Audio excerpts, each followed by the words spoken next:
ಪೂಜ್ಯರ ಅಡಿದಾವರೆಗಳಲ್ಲಿ ಅನಂತ ಪ್ರಣಾಮಗಳನ್ನು ಸಲ್ಲಿಸಿ ವೇದಿಕೆಯಲ್ಲಿ ಆಸೀನರಾಗಿರ್ತಕ್ಕಂಥ ಎಲ್ಲ ಗಣ್ಯರೇ,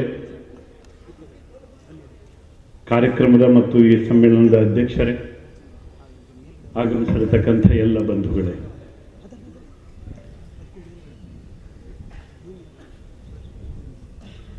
ಇಲ್ಲಿ ಬಂದು ನಿಂತಾಗ ಸುಮಾರು ಒಂದು 25-30 ವರ್ಷಗಳ ಹಿಂದೆ ನೆನಪಾಗುತ್ತೆ.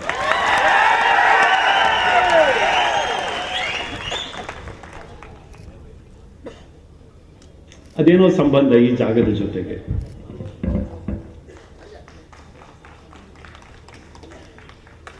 ಸಂಘ ಶುರುವಾಗಿ 100 ವರ್ಷ ಆಯಿತು.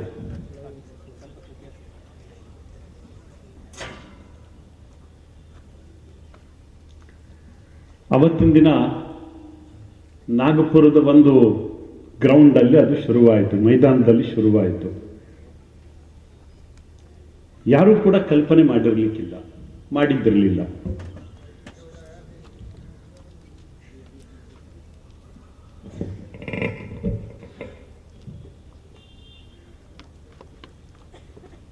ನಾಲ್ಕು ಮಂದಿ ಹುಡುಗರು ಆಟ ಆಡ್ತಾರೆ, ಕಬಡ್ಡಿ ಆಡ್ತಾರೆ, ಲಾಠಿ ತರಿಸ್ತಾರೆ, ಹೋಗ್ತಾರೆ.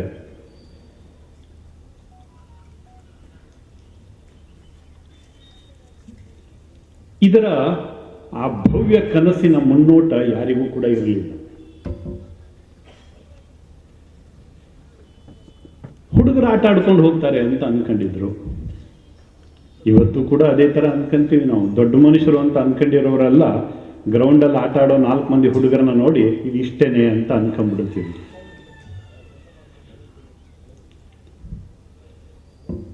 ದಿನ ಕಳೀತಾ ಬಂತು, 100 ವರ್ಷಗಳು ಗತಿಸಿದೆ.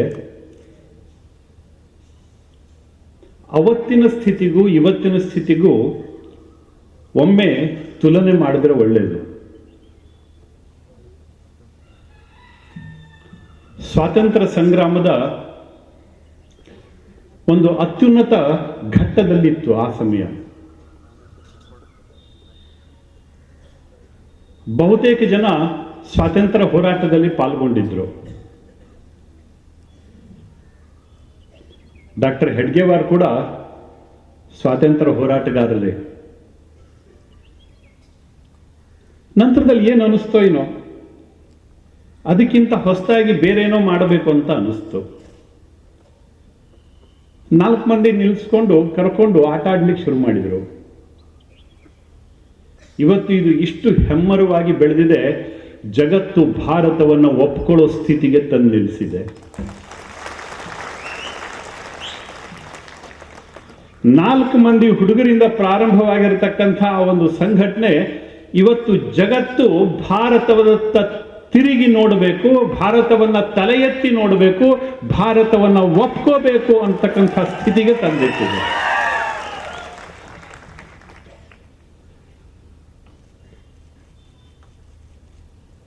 ಯಾವತ್ತೂ ಕೂಡ ಹಾಗೇನೆ. ಗೋಮುಖದಲ್ಲಿ ಯಾರು ಗಂಗೆಯನ್ನು ನೋಡಿರ್ತಾರೆ ಅವರಿಗೆ ಅದರ ಅರಿವಿದೆ. ಒಂದು ಸಣ್ಣ ಹರಿವು. ಗಂಗಾಸಾಗರದಲ್ಲಿ ಗಂಗೆಯನ್ನು ನೋಡ್ಕೊಂಡು ಹೋಗಿ ಗೋಮುಖದಲ್ಲಿ ಗಂಗೆಯನ್ನು ನೋಡಿದಾಗ ಅಜಗಜಾಂತರ ವ್ಯತ್ಯಾಸ. ಇದು ಗಂಗೆಯ ಅಂತ ಅನಿಸ್ಬಿಡತ್ತೆ. ಗಂಗಾಸಾಗರದ ಗಂಗೆಗೂ ಗೋಮುಖದ ಗಂಗೆಗೂ ಇದು ಗಂಗೆನ ಅಂತ ಅನಿಸ್ಬಿಡತ್ತೆ. ತಿಳಿಯಾಗಿ ಹರಿತಾ ಇರತಕ್ಕಂಥ ಗಂಗೆ ಅಲ್ಲಿ ಭೋರ್ಗರಕದ ಗಂಗೆ. ಸಮುದ್ರಕ್ಕೆ ತನ್ನ ಹೆಸರನ್ನ ಇಟ್ಟಿರ್ತಕ್ಕಂಥ ಗಂಗೆ ಪ್ರಾರಂಭದಲ್ಲಿ ಒಂದು ಸಣ್ಣ ಜಲಧಾರೆ.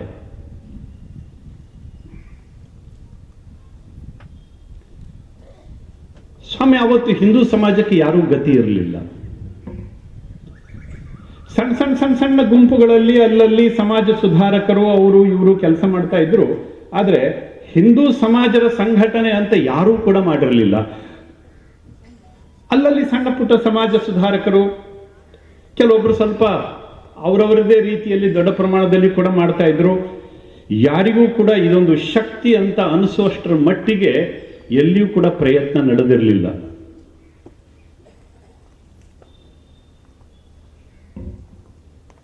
ಆದರೆ ಅವತ್ತು ಪ್ರಾರಂಭ ಆಗಿರತಕ್ಕಂಥ ಆ ಒಂದು ಚಿಕ್ಕ ಕಿರುಧಾರೆ ಇವತ್ತು ನಾವಿಲ್ಲಿ ಸೇರಿದ್ದೀವಿ, ಸಾವಿರಾರು ಜನ ಸೇರಿದ್ದೀವಿ, ಒಂದೇ ವಿಷಯಕ್ಕೋಸ್ಕರ ಸೇರಿದ್ದೀವಿ. ಹಿಂದೂಗಳು ನಾವು ಒಂದಾಗಬೇಕು, ಹಿಂದೂಗಳು ನಾವು ಗಟ್ಟಿಯಾಗಿ ನಿಲ್ಲಬೇಕು ಅಂತಕ್ಕಂಥ ಸಂಕಲ್ಪದೊಂದಿಗೆ, ವಿಶ್ವಾಸದೊಂದಿಗೆ ನಾವಿಲ್ಲಿ ಸೇರಿದ್ದೀವಿ. ಸ್ವಾಮಿ, ದೇಶದ ಅನೇಕ ಗ್ರಾಮಗಳಲ್ಲಿ, ಮೂಲೆ ಮೂಲೆಗಳಲ್ಲಿ, ಅದು ಹಿಮಾಲಯದ ತುದಿಯಿಂದ ಪ್ರಾರಂಭ ಮಾಡಿ ಕನ್ಯಾಕುಮಾರಿಯ ತನಕ ಮೂಲೆ ಮೂಲೆಗಳಲ್ಲಿ ಇದೇ ರೀತಿಯ ಸಮ್ಮೇಳನಗಳು ನಡೀತಾ ಇದ್ದಾವೆ. 1 ವರ್ಷದ ತನಕ ನಡೆಯುತ್ತೆ. ಕೆಲವರಿಗೆ ಅನಿಸ್ಬೋದು ಕೇವಲ ಸಾವಿರಾರು ಜನ ಅಂತ. ಇಲ್ಲಿ ಕುಳಿತಿರತಕ್ಕಂಥ ಒಬ್ಬೊಬ್ರು ಕೂಡ ಇತಿಹಾಸವನ್ನು ರಚನೆ ಮಾಡ್ತಾ ಇದ್ರಿ, ಗೊತ್ತಿರಲಿ. ಜಗತ್ತಿನಲ್ಲಿ ಹಿಂದುತ್ವದ ಕುರಿತಂತೆ, ಒಂದು ವಿಷಯದ ಕುರಿತಂತೆ, ಸಮಾಜದ ಉನ್ನತಿಗೆ ಕುರಿತಂತೆ, ಸಮಾಜದ ಬಗ್ಗೆ ಕಳಕಳಿಯನ್ನ ಇಟ್ಟುಕೊಂಡು ಸೇರಿರ್ತಕ್ಕಂಥ ಒಂದು ಸಮೂಹ ಇಷ್ಟೊಂದು ದೊಡ್ಡ ಸಂಖ್ಯೆಯಲ್ಲಿ ಸೇರುತ್ತೆ ಜಗತ್ತಿನಾದ್ಯಂತ. ಇದೊಂದು ಜಾಗತಿಕ ದಾಖಲೆ.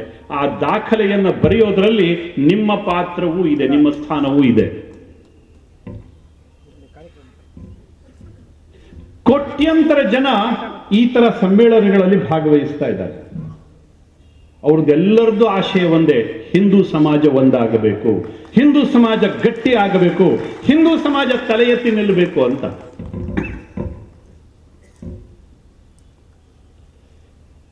ಇವತ್ತು ಪೇಪರ್ ನೋಡಿದಾಗ, ಟಿವಿ ನೋಡಿದಾಗ ನಮಗೆಲ್ಲರಿಗೂ ಅನ್ಸತ್ತೆ, ಹೆಮ್ಮೆ ಅಂತ ಅನ್ಸತ್ತೆ. ನಾನೊಬ್ಬ ಭಾರತೀಯ ಅಂತ ಹೇಳ್ಕೊಳ್ಳಿಕ್ಕೆ ಹೆಮ್ಮೆ ಅಂತ ಅನ್ಸತ್ತೆ. ಕಾರಣ ಯಾವುದು ಸ್ವಾಮಿ? ಹಿಂದೂ ಸಮಾಜದ ಜಾಗೃತಿ. ಸಮಾಜಕ್ಕೆ ಒಳಿತಾಗಬೇಕು, ಸಮಾಜ ಒಂದಾಗಬೇಕು ಅಂತ ಆ ಮಲೆತು ನಿಂತ ಧ್ವನಿ ಏನಿದೆ, ಅದರ ಪರಿಣಾಮ ಇವತ್ತು ಜಗತ್ತಿಗೆ ಕೇಳಿಸಿದೆ. ಜಗತ್ತು ತಲೆಬಾಗಿದೆ, ಜಗತ್ತು ತಲೆಬಾಗಿದೆ.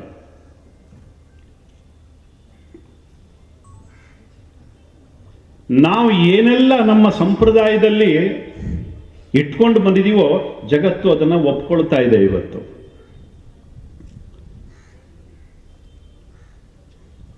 ವಿಶ್ವ ಯೋಗದ ದಿವಸ 125ಕ್ಕೂ ಹೆಚ್ಚು ದೇಶಗಳು, ಅಲ್ಲಿನ ಪ್ರಧಾನಮಂತ್ರಿಗಳು, ಅಂಬಾಸಿಡರ್ಸ್, ರಾಯಭಾರಿಗಳು ಎಲ್ಲರೂ ಸೇರಿ ಒಂದೇ ದಿವಸ ಒಂದೇ ಕಾಲಕ್ಕೆ ಯೋಗಾಸನವನ್ನ ಮಾಡ್ತಾರೆ, ಯೋಗವನ್ನ ನಡೆಸ್ತಾರೆ. ಮುಂಚೆ ಯೋಗಾಸನ ಅಂತಂದ್ರೆ ಇದೊಂದು ದೊಡ್ಡ ದೊಂಬರಾಟ ಅಂತ ಕರೀತಿದ್ರು ಜನ. ಇದು ನಮ್ಮ ರಾಜಕೀಯ ಪ್ರಭಾವ ಅಲ್ಲ, ಬದಲಾಗಿ ಇಲ್ಲಿನ ಹಿಂದೂ ಸಮಾಜ ಗಟ್ಟಿಯಾಗಿ ನಿಂತು ಧ್ವನಿ ಹಾಕಿರೋ ಪರಿಣಾಮ ಇದು.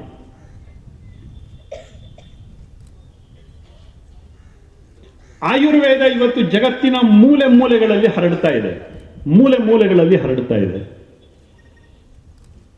ಯಾರು main stream medical system, medical modality, ಇದನ್ನ ಅಲೋಪತಿ ಅಂತ ಕರೀತಾ ಇದ್ರು, ಅಂಥ ದಿಗ್ಗಜಗಳೆಲ್ಲರೂ ಕೂಡ ಇವತ್ತು ಆಯುರ್ವೇದವನ್ನು ಒಪ್ಕೊಳ್ಳಿಕ್ಕೆ ಶುರು ಮಾಡಿದ್ದಾರೆ.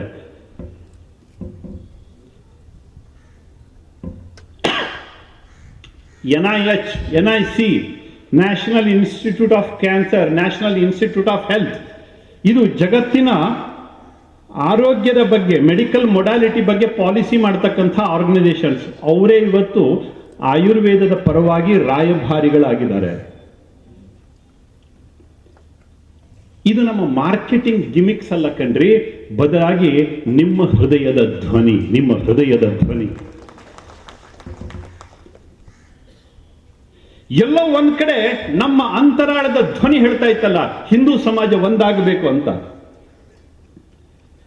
ಜಾತಿಯ ಅಪಸ್ವರಗಳು ಕೇಳ್ತಾ ಇರ್ತವೆ, ಭಾಷೆಯ ಅಪಸ್ವರಗಳು ಕೇಳ್ತಾ ಇರ್ತವೆ, ಯಾವುದೋ ಪಂಥ ಪಂಗಡ ಗುಂಪಿನ ಅಪಸ್ವರಗಳು ಕೇಳ್ತಾ ಇರ್ತವೆ.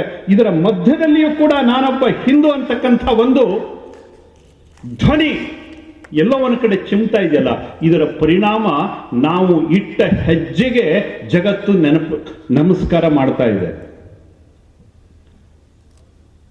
ಬಿಹಾರದಲ್ಲಿ ಬುದ್ಧಗಯ ಇದೆ. ಬುದ್ಧಗಯಾದಲ್ಲಿ ಬುದ್ಧನ ದೇವಸ್ಥಾನ ಇದೆ ದೊಡ್ಡದು. ಆ ದೇವಸ್ಥಾನದ ಪಕ್ಕದಲ್ಲಿ ಕಮಲದ ಹೂವಿನ ಕೊಳ ಇದೆ. ಅಲ್ಲಿ ದೊಡ್ಡ ದೊಡ್ಡ ಕಲ್ಲಿನ ಮತ್ತು ಬಂಗಾರದ ಕಮಲಗಳನ್ನು ನಿರ್ಮಾಣ ಮಾಡಿದ್ದಾರೆ. ಬುದ್ಧನಿಗೆ ಜ್ಞಾನೋದಯ ಆದ ನಂತರದಲ್ಲಿ ಅವನು ಇಟ್ಟ ಹೆಜ್ಜೆಯ ಗುರುತು ಅದು.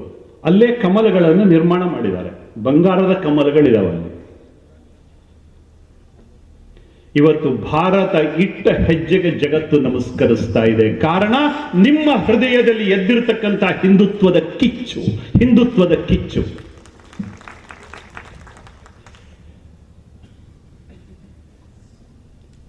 ಜಗತ್ತಿಗೆ ಇದು ಇಷ್ಟ ಇಲ್ಲ. ಜಗತ್ತು ನಮ್ಮನ್ನ ಜರಿತಾ ಇದೆ, ಜಗತ್ತು ನಮ್ಮನ್ನ ದುರ್ಬಲಗೊಳಿಸಬೇಕು ಅಂತಕ್ಕಂಥ ಹುನ್ನಾರದಲ್ಲಿದೆ. ಆದರೆ ಇಲ್ಲಿನ ಸಮಾಜ ತೀರ್ಮಾನ ಮಾಡಿಬಿಟ್ಟಿದೆ.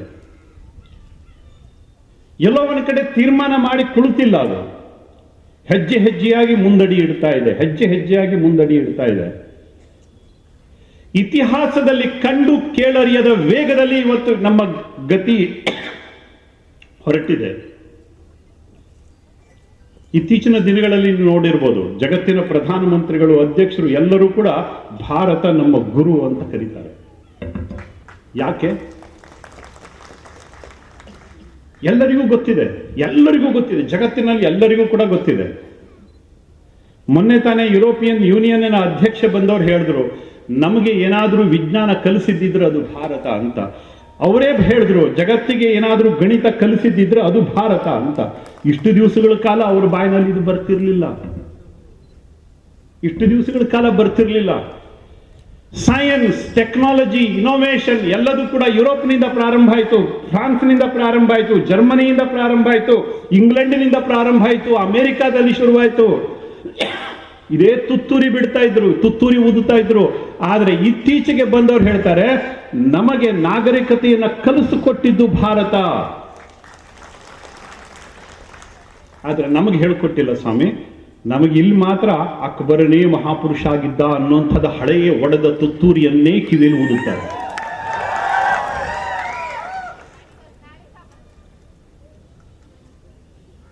ನಮ್ಮ ದೇಶದ ಮಕ್ಕಳಿಗೆ ನಿಜವಾದಂಥ ಇತಿಹಾಸವನ್ನು ನಾವು ಹೇಳ್ಕೊಟ್ಟೇ ಇಲ್ಲ. ಜಗತ್ತನ್ನ ಗೆದ್ದವರು ಯಾರು? ಜಗತ್ತಿನ ಮಹಾನ್ ದಂಡನಾಯಕರು ಯಾರು? ಸಿಕಂದರ್ನ ಬಗ್ಗೆ ಹೇಳ್ತಾರೆ, ಅಲೆಕ್ಸಾಂಡರ್ನ ಬಗ್ಗೆ ಹೇಳ್ತಾರೆ. ಇಲ್ಲಿ ಕುಳಿತಿರತಕ್ಕಂಥವರಿಗೆ ಹೆಮ್ಮೆ ಆಗಬೇಕು ಕಣ್ರಿ. ಜಗತ್ತಿನ ಮಹಾನ್ ದಂಡನಾಯಕ, ಜಗತ್ತಿನಲ್ಲಿ ಅಲೆಕ್ಸಾಂಡರ್, ಸಿಕಂದರ್ ಯಾರೂ ಕೂಡ ಗೆಲ್ಲಿಕ್ಕೆ ಸಾಧ್ಯ ಆಗದೆ ಇರುವಷ್ಟು ಅತ್ಯಂತ ದೊಡ್ಡ ಭೂಕ್ಷೇತ್ರವನ್ನು ಗೆದ್ದಿರತಕ್ಕಂಥವನು ಕಾಶ್ಮೀರದ ಲಲಿತಾದಿತ್ಯ, ಈಡಿಗರ ಸಮುದಾಯದ ನಾಯಕ.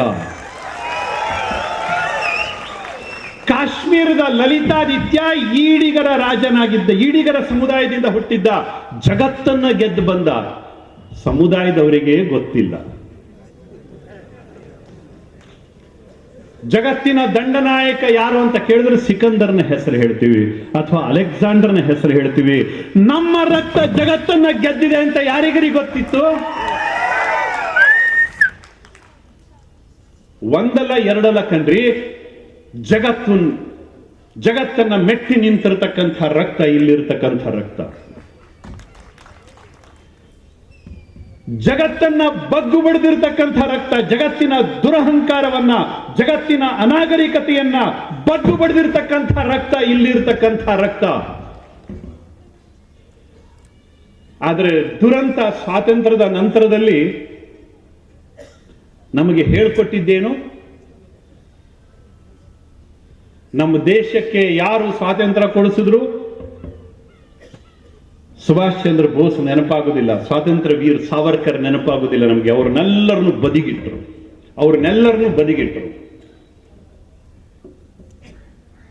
ಬ್ರ್ಯಾಂಡ್ ವಾರ್ ಶುರುವಾಯಿತು. ಆ ಬ್ರ್ಯಾಂಡ್ ಇಟ್ಕೊಂಡು ಮಾರ್ಕೆಟ್ ಮಾಡ್ಲಿಕ್ಕೆ ಶುರು ಮಾಡಿದ್ರು, ರಾಜಕೀಯದ ಲಾಭವನ್ನು ತೆಗೆದುಕೊಳ್ಳಿಕ್ಕೆ ಶುರು ಮಾಡಿದ್ರು. ಇದರ ಪರಿಣಾಮ ಎಂಥ ದ್ರೋಹ ಮಾಡ್ತಾ ಇದ್ದಾರೆ ಅನ್ನೋದು ಅವ್ರಿಗೆ ಗೊತ್ತಾಗ್ಲಿಲ್ಲ.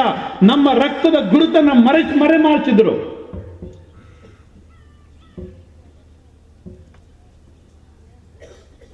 ಭಾರತ ಅಂತಂದ್ರೆ ಏನು? ಪರಸ್ಪರ ಕಿತ್ತಾಡ್ತಾ ಇರತಕ್ಕಂಥ ದೇಶ, ಅನಾಗರಿಕರ ದೇಶ, ಹಾವಾಳಿಗರ ದೇಶ, ಮೂಢನಂಬಿಕೆಗಳ ದೇಶ. ಇದನ್ನೇ ನಮಗೆ ಕಲಿಸಿದ್ರು. ಇವತ್ತು ಕೂಡ ಸತಿ ಸಾಗಮನ ಆಗ್ತಾ ಇರತಕ್ಕಂಥ ದೇಶ, ಜೀವಂತವಾಗಿ ಸುಡ್ತಾ ಇದ್ರು. ಇಂಥದನ್ನೇ ಹೇಳ್ಕೊಟ್ಟಿದ್ದಾರೆ. ಬಿಟ್ರೆ ನಮ್ಮ ಪರಮೋನ್ನತ ಸಂಸ್ಕೃತಿಯ ಬಗ್ಗೆ, ನಮ್ಮ ಆಚರಣೆಯ ಬಗ್ಗೆ, ನಮ್ಮ ವಿಜ್ಞಾನದ ಬಗ್ಗೆ ಜಗತ್ತು ಇವತ್ತು ಗಣಿತವನ್ನ ಏನು ನೋಡ್ತಾ ಇದೆ, ಇದರ ಒಂದೊಂದು ಅಂಕಿ ಅಂಶಗಳು ಕೂಡ ಪ್ರಾರಂಭ ಆದದ್ದು ಇದೇ ನೆಲದಿಂದನೇ.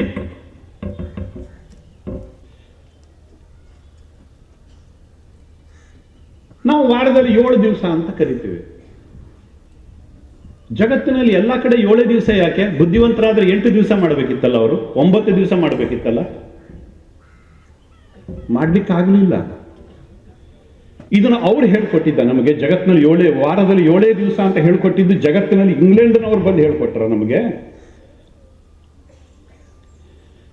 ಜಗತ್ತು ದುಂಡಗಿದೆ, ಗೋಲಾಕಾರದಲ್ಲಿದೆ ಅಂತ ಗೆಲಿಲಿಯೋ ಹೇಳಿದ್ದಕ್ಕೆ ಅವನಿಗೆ ವಿಷ ಕುಡಿಸಿ ಸಾಯಿಸಿರೋ ಸಮುದಾಯ ಇವತ್ತು ವಿಜ್ಞಾನದ ಬಗ್ಗೆ ಹೆಮ್ಮೆಯನ್ನು ಪಟ್ಕೊಳ್ಳುತ್ತೆ. ಆದರೆ ನಾವು ಕೀಳರಿ ಮೇಲಿರ್ತೀವಿ. ವಿಜ್ಞಾನ ತಂತ್ರಜ್ಞಾನ ಎಲ್ಲ ಬೆಳೆದಿರೋದು ಯುರೋಪದಲ್ಲಿ ಅಂತ. ಸ್ವಾಮಿ ಗೆಲಿಲಿಯೋ ಹುಟ್ಟೋಕ್ಕಿಂತ ಸಾವಿರ ವರ್ಷಗಳ ಹಿಂದೆ ನವಗ್ರಹಗಳ ಪೂಜೆ ಮಾಡ್ತಾ ಇರುವಂತವ್ರು ಯಾರು ಕಂಡ್ರಿ? ಇದೇ ಸಮುದಾಯದ ಜನ ತಾನೆ. ನಾವು ಅವತ್ತು ದಡ್ರಿದ್ವಿ, 9 ಗ್ರಹಗಳಿದ್ವು. ಇವತ್ತು ಬುದ್ಧಿವಂತರಾಗಿದ್ವಿ, ಅದಕ್ಕೋಸ್ಕರ 10 ಆಗಿದೆ, 11 ಆಗಿದೆ. ಸಾಧ್ಯ ಆಗಲಿಲ್ಲ ಅಲ್ವಾ? ಪ್ರತಿನಿತ್ಯ ಸೂರ್ಯ ಉದಯ ಆಗಬೇಕಾದ್ರೆ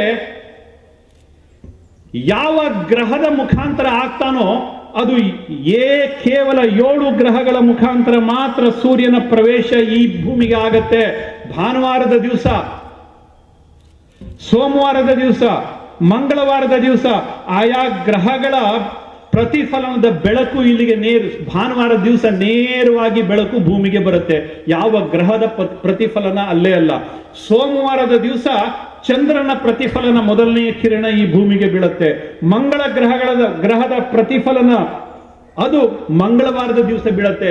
ಈ ಸೈಂಟಿಫಿಕ್ ಕ್ಯಾಲ್ಕುಲೇಷನ್ ಮೇಲೇನೆ ನಮ್ಮ ವಾರಗಳ ವಿಷಯ ಅದು ಕಂಡ್ರಿ.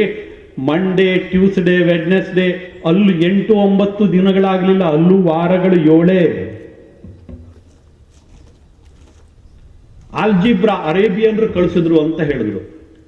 ಮೊನ್ನೆ ತನಕನೂ ಕುಡಿಲಿಕ್ಕೆ ಭಾರತ ನೀರು ಕಳಿಸ್ಬೇಕಿತ್ತು. ಭಾರತದ ರೂಪಾಯಿ ಅಲ್ಲಿಯ ಕರೆನ್ಸಿ ಆಗಿತ್ತು.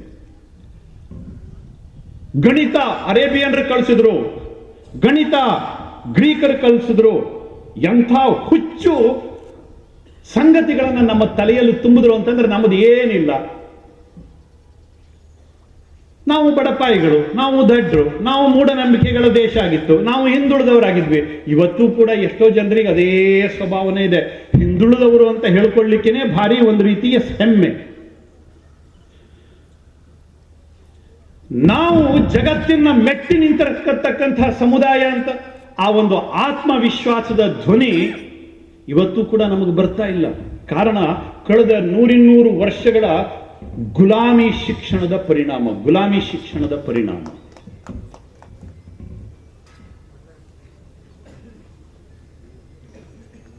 ಯುರೋಪಿಯನ್ ವಿದ್ವಾಂಸರು ಬರೀತಾರೆ, ಹೋಗ್ಲಿ ಬಾಕಿ ವಿದ್ವಾಂಸರು ಬಿಡ್ಲಿ, ಆಲ್ಬರ್ಟ್ ಐನ್ಸ್ಟೀನ್ ಹೇಳ್ತಾನೆ E=mc².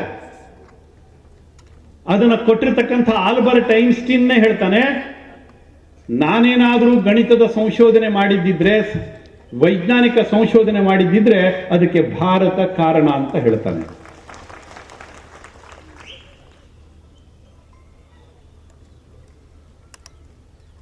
ಆದರೆ ಮೈಮರವು ಬೇರೆಯವರದನ್ನೇ ಶ್ರೇಷ್ಠ ಅಂತಕ್ಕಂಥ ಹುಚ್ಚು ವ್ಯಾಮೋಹ ಇದರ ಪರಿಣಾಮವಾಗಿ ನಾವು ಸಾಯ್ತಾ ಇದ್ವಿ. ಇದರ ಮಧ್ಯದಲ್ಲಿ 100 ವರ್ಷದ ಹಿಂದೆ ಒಂದು ಧ್ವನಿ ಶುರುವಾಯಿತು. ಇಲ್ಲ, ಈ ಸಮಾಜಕ್ಕೆ ಎಲ್ಲೋ ಒಂದ್ ಕಡೆ ನಾವು ಎಬ್ಸ್ ನಿಲ್ಲಿಸಬೇಕು ಅಂತ.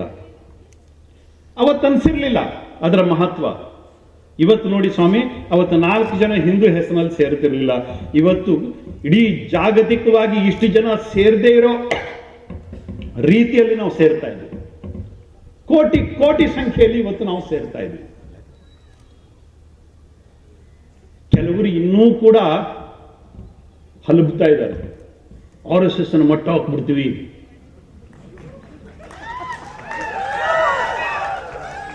RSS ಅನ್ನು ಮುಗಿಸ್ಬಿಡ್ತೀವಿ, ಶಾಖೆ ಮಾಡ್ಲಿಕ್ಕೆ ಕೊಡೋದಿಲ್ಲ, ರೂಟ್ ಮಾರ್ಚ್ ಮಾಡ್ಲಿಕ್ಕೆ ಕೊಡೋದಿಲ್ಲ, ಸಮ್ಮೇಳನ ಮಾಡ್ಲಿಕ್ಕೆ ಕೊಡೋದಿಲ್ಲ. ಪಾಪ ಮಿಣುಕು ಹುಳ ಇರುತ್ತಲ್ವಾ, ಅದು ಹೇಳತ್ತಂತೆ ತನ್ನಿಂದನೇ ಬೆಳಗಾಗುತ್ತೆ, ತನ್ನಿಂದನೇ ಬೆಳಗಾಗುತ್ತೆ, ತನ್ನಿಂದನೇ ಬೆಳಗಾಗುತ್ತೆ. ಮನೆಯಲ್ಲಿರೋ ಕೋಳಿ ಹೇಳುತ್ತಂತೆ ತಾನು ಕೂಗಿದ್ರೆ ಮಾತ್ರ ಜಗತ್ತಲ್ಲಿ ಬೆಳಕಾಗತ್ತೆ, ಇಲ್ಲಂದ್ರೆ ಬೆಳಕೆ ಆಗುದಿಲ್ಲ ಅಂತ. ಇದಕ್ಕಿಂತ ಮತ್ಯಾವುದು ಉಡುಗೊರೆ ಕೊಡ್ಲಿ ಮಹಾನುಭಾವರೇ ನಿಮಗೆ?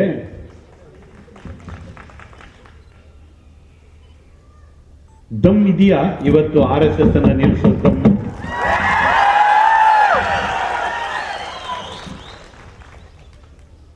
ಜಗತ್ತಿನ ಯಾರಿಗೂ ಕೂಡ ಇವತ್ತು RSS ಅನ್ನ, ಹಿಂದೂ ಸಮಾಜವನ್ನ, ಹಿಂದೂ ಜನಜಾಗೃತಿಯನ್ನ ತಡೆದು ನಿಲ್ಲಿಸ್ತಕ್ಕಂಥ ಧಾರ್ಷ್ಟ್ಯ ಖಂಡಿತವಾಗಿಲ್ಲ, ಖಂಡಿತವಾಗಿಲ್ಲ. ನಾವೇ ನಾವಾಗಿ ಎದ್ದು ನಿಂತ್ಕೊಂತಾ ಇದ್ದೀವಿ, ನಾವೇ ನಾವಾಗಿ ಎದ್ದು ನಿಂತ್ಕೊಂತಾ ಇದ್ದೀವಿ. ನಮ್ಮ ಆತ್ಮವಿಶ್ವಾಸದ ಜೊತೆಗೆ ನಾವು ಎದ್ದು ನಿಂತ್ಕೊಳ್ತಾ ಇದ್ದೀವಿ. ಸಂಸ್ಕೃತದಲ್ಲಿ ಒಂದು ಮಾತಿದೆ, ಬಲಾಚ ಪೃಥ್ವಿ. ಎಲ್ಲಿ ಬಲ ಇದೆಯೋ, ಎಲ್ಲಿ ಶಕ್ತಿ ಇದೆಯೋ, ಅಲ್ಲೇನೆ ಜಗತ್ತು ನಮಸ್ಕಾರ ಮಾಡುತ್ತೆ, ಅಲ್ಲೇನೆ ಜಗತ್ತು ನಮಸ್ಕಾರ ಮಾಡುತ್ತೆ. ಯಜ್ಞಕ್ಕೆ ಬಲಿ ಕೊಡೋದು, ದೇವರಿಗೆ ಬಲಿ ಕೊಡೋದು, ಹುಲಿಯನ್ನ ಕೊಡೋದಿಲ್ಲ, ಆನೆಯನ್ನ ಕೊಡೋದಿಲ್ಲ, ಸಿಂಹವನ್ನ ಕೊಡೋದೇನೇ ಇಲ್ಲ. ಕೊಡೋದು ಯಾವುದು? ಕುರಿಯನ್ನ, ಕೋಳಿಯನ್ನ. ದೇವೋ ದುರ್ಬಲ ಘಾತಕಃ. ದೇವರಿಗೂ ಕೂಡ ದುರ್ಬಲರ ರಕ್ತವೇ ಭಾರಿ ಇಷ್ಟ. ದೇವರು ಯಾವತ್ತು ಆನೆಯನ್ನು ಬಲಿ ಕೊಡಿ ಅಂತ ಕೇಳಿದಾನ? ದೇವರಿಗೂ ಕೂಡ ದುರ್ಬಲರ ರಕ್ತವೇ ಇಷ್ಟ. ನಾವು ದುರ್ಬಲರಾಗಿದ್ರೆ ಎಲ್ಲರಿಗೂ ನಮ್ಮ ಬಲಿ ಬೇಕು. ನಾವು ಪ್ರಬಲರಾಗಿದ್ರೆ, ನಾವು ಶಕ್ತಿಶಾಲಿಗಳಾಗಿದ್ರೆ, ನಾವು ಎದ್ದು ನಿಂತ್ಕೊಂಡು ಗರ್ಜನೆ ಮಾಡಿದ್ರೆ ಎಲ್ಲರೂ ಕೂಡ ನಮ್ಮ ಕಾಲ್ಬುಡದಲ್ಲಿ ಬಂದು ನಿಂತ್ಕೊಂತಾರೆ. ಸ್ವಾಮಿ, ಹಿಂದೂ ಸಮಾಜ ಇವತ್ತು ತಲೆ ಎತ್ತಿ ನಿಂತ್ಕೊಳ್ತಾ ಇದೆ. ಯಾರು ಏನೇ ಹೇಳಿ ಇದನ್ನು ನಿಲ್ಲಿಸಲಿಕ್ಕೆ ಇನ್ನು ಸಾಧ್ಯನೇ ಇಲ್ಲ. ಜಗತ್ತಿನಲ್ಲಿ ಆ ಓಘ ಪ್ರಾರಂಭ ಆಗಿದೆ. ತಾನೇ ತಾನಾಗಿ ಇವತ್ತು ಹಿಂದೂ ಸಮಾಜಕ್ಕೆ ಆ ಒಂದು ಆತ್ಮವಿಶ್ವಾಸ ಬಂದ್ಬಿಟ್ಟಿದೆ. ಆದರೆ ಆ ಒಂದು ಮಹಾನ್ ಸಂಗ್ರಾಮದಲ್ಲಿ ನಮ್ಮ ಒಳಗಿನ ಕೆಲವೊಂದು ಓರೆಕೋರೆಗಳನ್ನು ನಾವು ತಿದ್ದುಕೋಬೇಕು. ಶಕ್ತಿಗೆ ಮತ್ತಷ್ಟು ಪುಷ್ಟಿಯನ್ನು ಕೊಡಬೇಕು. ನಾವು ನಮ್ಮಲ್ಲಿರ್ತಕ್ಕಂತಹ ಜಾತಿ ವ್ಯವಸ್ಥೆ ಯಾವತ್ತೂ ಕೂಡ ನಮ್ಮ ಧರ್ಮಶಾಸ್ತ್ರದಲ್ಲಿ ಜಾತಿಯ ಬಗ್ಗೆ ಉಲ್ಲೇಖವೇ ಆಗಿರಲಿಲ್ಲ. ಯಾರಾದರೂ ಪಂಡಿತರಿದ್ರೆ ನನ್ನ ಎದುರುಗಡೆ ಬರಬೇಕು. ಜಗತ್ತಿನ ಯಾವುದೇ ಗ್ರಂಥಗಳಲ್ಲಿ, ಹಿಂದೂ ಧರ್ಮ ಗ್ರಂಥಗಳಲ್ಲಿ ಜಾತಿಯ ಬಗ್ಗೆ ಉಲ್ಲೇಖವನ್ನೇ ಮಾಡಿಲ್ಲ. ಎಲ್ಲೋ ನದಿ ಹರಿಬೇಕಾದ್ರೆ ಕೆಲವೊಂದ್ಸರಿ ಕೊಳಕು ಅದು ಇದು ಎಲ್ಲ ಸೇರ್ಕೊಂಡ್ಬಿಡುತ್ತೆ. ಆದ್ರೆ ಅದನ್ನು ಕ್ಲೀನ್ ಮಾಡ್ಕೋಬೇಕು. ಇದು ನಮ್ಮ ಧರ್ಮ, ಇದು ನಮ್ಮ ಜವಾಬ್ದಾರಿ. ಮನೆಯಲ್ಲಿ ನೀವು ದೇವರ ಕೋಣೆಯನ್ನು ದಿವಸ ಕ್ಲೀನ್ ಮಾಡ್ತಿರೋ ಇಲ್ಲೋ ಗೊತ್ತಿಲ್ಲ, ಆದ್ರೆ ಬಾತ್ರೂಮ್ ಅನ್ನು ಮಾತ್ರ ದಿವಸನೂ ಕ್ಲೀನ್ ಮಾಡಬೇಕು.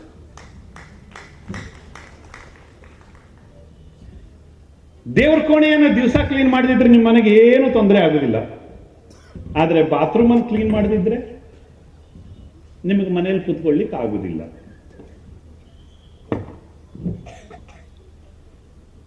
ಈ ಸಮಾಜವೇ ಹೀಗೆ. ನೀವು ಎಷ್ಟೇ ಒಳ್ಳೆಯದನ್ನು ಮಾಡ್ತಾ ಹೋಗಿ, ಮಧ್ಯದಲ್ಲಿ ಕೆಲವು ಮಂದಿ ಇರ್ತಾರೆ, ಕಟ್ರೂಟ್ ಹುಡುಕ್ತಾ ಇರ್ತಾರೆ. ಅಲ್ಲಿ ಓರೆಕೋರೆಗಳನ್ನೇ, ಸಂಧಿಗೊಂದಲದ ದಾರಿಯನ್ನೇ ಹುಡುಕ್ತಾ ಇರ್ತಾರೆ. ಸ್ವಾಭಾವಿಕವಾಗಿ ಮನುಷ್ಯನ ಮನಸ್ಸು ವಿಕಾರಗಳತ್ತನೇ ತಿರುಗತ್ತೆ. ಹೆದ್ದಾರಿಯಲ್ಲಿ ಹೋಗಬೇಕು ಅಂತ ಎಷ್ಟೋ ಸರಿ ಅನ್ಸೋದೇನೇ ಇಲ್ಲ. ಮತ್ತೊಂದು ಸಣ್ಣ ಕಟ್ರೂಟ್ ಇದ್ರೆ ಅದನ್ನೇ ತಗೊಂಡು ಹೋಗೋಣ ಅಂತ ಅನ್ಸುತ್ತೆ. ಇದು ಮನುಷ್ಯನ ಸ್ವಭಾವ. ಹೆದ್ದಾರಿ ಇಲ್ಲ ಅಂತಲ್ಲ, ಹೆದ್ದಾರಿ ಇದೆ, ಆದ್ರೆ ಹೆದ್ದಾರಿಯಲ್ಲಿ ಹೋಗ್ಬೇಕು ಅಂತ ಅನ್ಸೋದಿಲ್ಲ. ಯಾಕೆ? ಸ್ವಲ್ಪ ಸುತ್ತಾಗತ್ತೆ, ಅದಕ್ಕೋಸ್ಕರ ಇಲ್ಲೇ ಹೋಗ್ಬೇಡ. ಇಂತಹ ಸಣ್ಣ ಪುಟ್ಟ ಓರೆಕೋರೆಗಳನ್ನ ನಾವು ತಿದ್ದುಕೊಳ್ಳೇಬೇಕು. ಎಷ್ಟೋ ಸರಿ ನೋಡ್ತೀವಿ ನಾವು, ಜಾತಿಯ ಸಮಾವೇಶ ನಡೆಯುತ್ತೆ. ಎಲ್ಲ ಜಾತಿಗಳಲ್ಲೂ ಇತ್ತೀಚೆಗೆ ಅದೊಂದು ಫ್ಯಾಷನ್ ಆಗ್ಬಿಟ್ಟಿದೆ. ಕ್ರಿಕೆಟ್ ಮ್ಯಾಚ್ ನಡೆಯುತ್ತೆ, ವಾಲಿಬಾಲ್ ಮ್ಯಾಚ್ ನಡೆಯುತ್ತೆ, ಎಲ್ಲ ನಡೆಯುತ್ತೆ. ಸ್ವಾಮಿ, ನನ್ನನ್ನು ನೀವು ತಪ್ಪು ಅಂತ ಹೇಳಿ ತೊಂದರೆ ಇಲ್ಲ, ನನಗೆ ಬೇಸರವೇ ಇಲ್ಲ. ನಮ್ಮ ಸಮಾಜದ ಸಮಾವೇಶಗಳಲ್ಲಿ ಬೇರೆ ಸಮಾಜದ ಪ್ರತಿಭೆಗಳನ್ನು ಕರೆದು ಗೌರವ ಕೊಡ್ತೀವ, ಆಗ ಈ ಸಮಾಜಕ್ಕೂ ಧನ್ಯತೆ. ನಮ್ಮ ಸಮಾಜದವ್ರನ್ನ ಬೇರೆ ಸಮಾಜದವ್ರು ಕರೆದ್ರು, ಆ ಸಮಾಜದವ್ರು ಮತ್ತೊಂದು ಸಮಾಜದವ್ರನ್ನ ಕರೆದ್ರು, ಅದೊಂದು ನಿತ್ಯೋತ್ಸವ ಆಗತ್ತೆ ಕಣ್ರಿ, ನಿತ್ಯೋತ್ಸವ ಆಗತ್ತೆ. ನನ್ನ ಮನೆ ಜನರನ್ನ ನಾನೇ ಕರೆದು ಸನ್ಮಾನ ಮಾಡೋದು ಶ್ರೇಷ್ಠವೋ ಅಥವಾ ಬೇರೆಯವರನ್ನ ಕರೆದು ಸನ್ಮಾನ ಮಾಡೋದು ಶ್ರೇಷ್ಠವೋ? ನನ್ನ ಮನೆಯಲ್ಲಿ ನಾನೇ 4 ಜನ ಸೇರ್ಕೊಂಡು ಹಬ್ಬ ಮಾಡೋದು ಒಳ್ಳೇದೋ ಅಥವಾ ಊರಿನ ಜನ ಎಲ್ಲ ಸೇರ್ಕೊಂಡು ಹಬ್ಬ ಮಾಡೋದು ಒಳ್ಳೇದು? ಯಾವುದರಲ್ಲಿ ತೃಪ್ತಿ ಇದೆ? ಹೌದು, ಎಲ್ಲರಿಗೂ ಬೇಕು ಜಾತಿ, ಇರ್ಲಿ, ಅವ್ರವ್ರ ಪಾಡಿಗೆ ಅದರಲ್ಲಿ ಇರ್ಲಿ. ಆದರೆ ಸಮಾಜದ ಅಭಿವ್ಯಕ್ತತೆಯ ಸಮಯ ಬಂದಾಗ ನಾವೆಲ್ಲರೂ ಒಟ್ಟಾಗಿ ಒಂದಾಗಿ ನಿಲ್ಲಬೇಕು ಅಂತಕ್ಕಂಥ ಸಂಕಲ್ಪ ಮಾಡಬೇಕಾದಂಥವ್ರು ಯಾರು? ಇದು ಯೋಚನೆಗೆ ಬಿಟ್ಟಿರ್ತಕ್ಕಂಥ ವಿಚಾರ. ಈ ತರ ವೇದಿಕೆಗಳಲ್ಲಿ ಹೌದು ಹೌದು ಅಂತ ತಲೆಯಲ್ಲಿ ಗಾಡಿಸ್ಬಿಡ್ತೀವಿ, ಆದ್ರೆ ಅಲ್ಲಿ ಹೋದ ತಕ್ಷಣವೇ ಜಾತಿಯ ಹುಳ ತಲೆಯಲ್ಲಿ ತಿಂತಾನೆ ಇರುತ್ತೆ. ಬಹುತೇಕ ಅದಕ್ಕಿಂತಲೂ ವಿಷದ ಚಿಂತನೆ ಮತ್ತೊಂದು ಯಾವುದು ಇರಲಿಕ್ಕಿಲ್ಲ, ಅದಕ್ಕಿಂತಲೂ ದೊಡ್ಡ ಅಪಾಯ ಮಾತ್ರ ಯಾವುದು ಕೂಡ ಇರಲಿಕ್ಕಿಲ್ಲ. ನಮ್ಮನ್ನ ಕೊಂದಿದ್ದು ಇದೇ ರೀತಿಯ ಸಣ್ಣ ಸಣ್ಣ ಯೋಚನೆಗಳೇ. ಮುಸಲ್ಮಾನರು ನಮ್ಮನ್ನು ಏನೂ ಮಾಡ್ಲಿಕ್ಕಾಗಿರ್ಲಿಲ್ಲ, ಕ್ರಿಶ್ಚಿಯನ್ರು ಕೂಡ ನಮ್ಮನ್ನು ಏನು ಮಾಡ್ಲಿಕ್ಕಾಗಿರ್ಲಿಲ್ಲ. ಆದ್ರೆ ಜಯಚಂದನೇ ನಮ್ಮ ಸಮಾಜವನ್ನು ಒಡೆದದ್ದು. ಮಲ್ಲಪ್ಪ ಶೆಟ್ಟಿಯೇ ಕಿತ್ತೂರು ಚೆನ್ನಮ್ಮನನ್ನು ಸೋಲಿಸಿದ್ದು. ಠಾಕರೆ ಬ್ರಿಟಿಷರು ಕಿತ್ತೂರು ರಾಣಿ ಚೆನ್ನಮ್ಮನನ್ನು ಸೋಲಿಸಿಲ್ಲ, ಮಲ್ಲಪ್ಪ ಶೆಟ್ಟಿ ಸೋಲಿಸಿದ. ಜಯಚಂದ್ ಸೋಲಿಸಿದ, ಮುಸಲ್ಮಾನರು ನಮ್ಮನ್ನು ಸೋಲಿಸಿಲ್ಲ. ನಮಗೆ ಕನ್ನ ಹೊಡೆದಿರ್ತಕ್ಕಂಥವ್ರು ನಮ್ಮವರೇ. ಖಂಡಿತವಾಗಿ ಆ ಜಯಚಂದನ ಪರಂಪರೆ ನಮ್ದಾಗಬಾರದು. ರಾಣಾ ಪ್ರತಾಪನ ಪರಂಪರೆ ಆಗಬೇಕು, ಶಿವಾಜಿಯ ಪರಂಪರೆ ಆಗಬೇಕು, ಲಲಿತಾದಿತ್ಯನ ಪರಂಪರೆ ಆಗಬೇಕು, ಛತ್ರಸಾಲನ ಪರಂಪರೆ ಆಗಬೇಕು, ವಿಜಯನಗರದ ಸಾಮ್ರಾಜ್ಯದ ಪರಂಪರೆ ನಮ್ಮದಾಗಬೇಕು.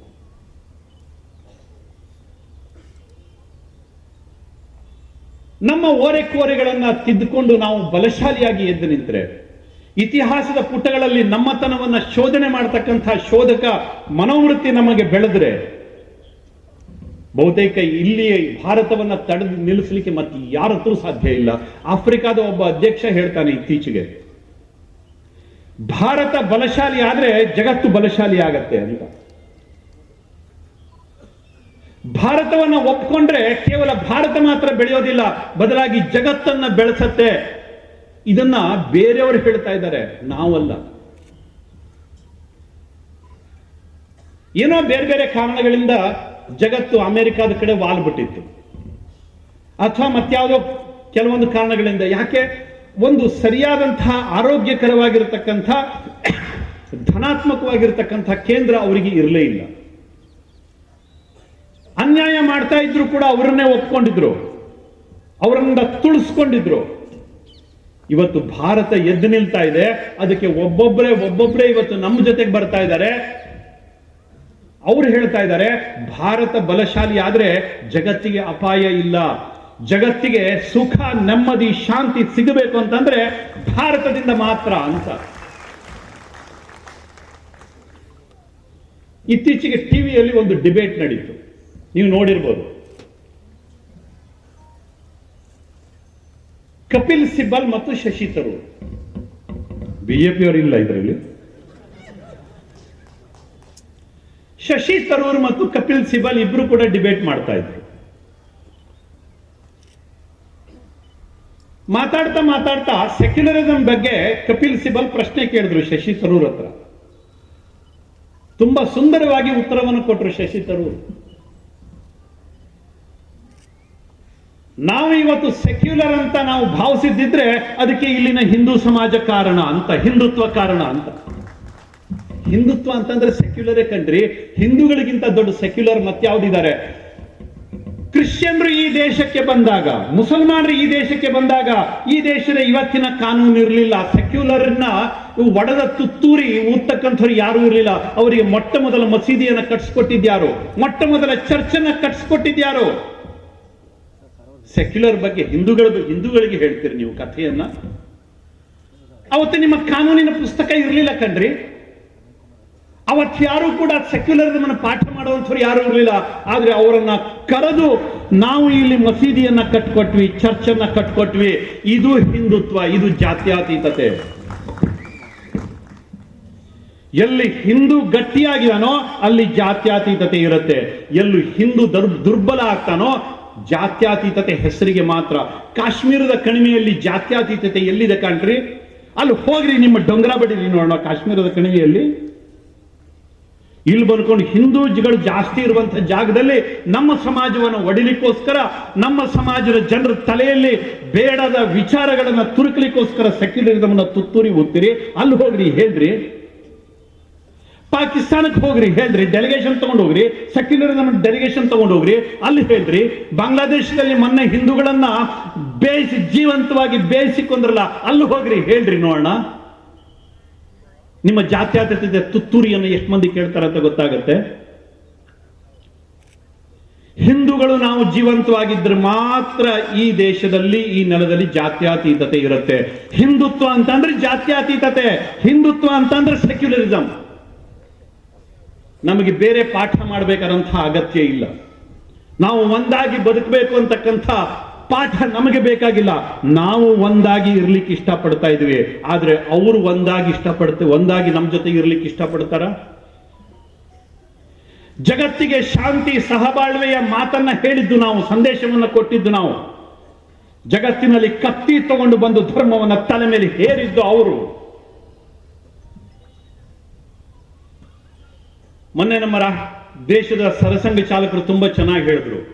ಇಸ್ಲಾಂ ಅಂತ ಅಂದ್ರೆ ಶಾಂತಿಯ ಧರ್ಮ ಅಂತ ಕರೀತಾರೆ. ಶಾಂತಿ ಎಲ್ಲಿದೆ ಅಲ್ಲಿ ಅಂತ? ಯಾವ ಇಸ್ಲಾಮಿಕ್ ದೇಶದಲ್ಲಿ ಶಾಂತಿ ಇದೆ?